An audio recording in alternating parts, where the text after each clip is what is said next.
జై శ్రీరామ. సత్సంగము పరమార్థం. సత్సంగం అంటే నలుగురు ఒక చోట చేరి 4 మంచి విషయాలను తెలుసుకోవటము.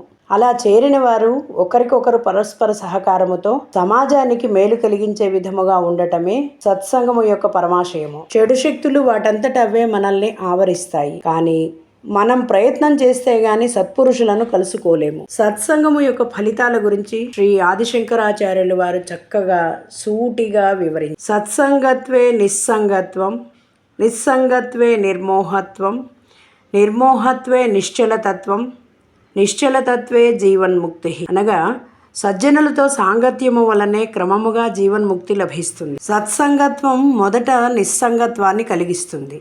అంటే ప్రాపంచిక విషయాలకు దూరంగా ఉంచుతుంది. ముఖ్యంగా లోకంలోని చెడుకు దూరం అవుతాము.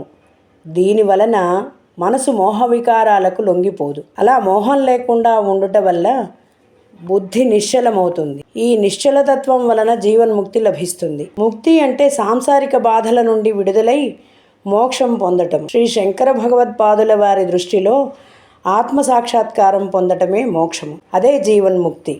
కాబట్టి ప్రతి ఒక్కరూ ఏదైనా ఒక సత్సంగంలో చేరాలి, లేదా మనమే సత్సంగాన్ని ప్రారంభించాలి. మంచి విషయాలు మాట్లాడుకోవాలి, వాటిలో కొన్నైనా ఆచరణలో పెట్టాలి. జై శ్రీరామ.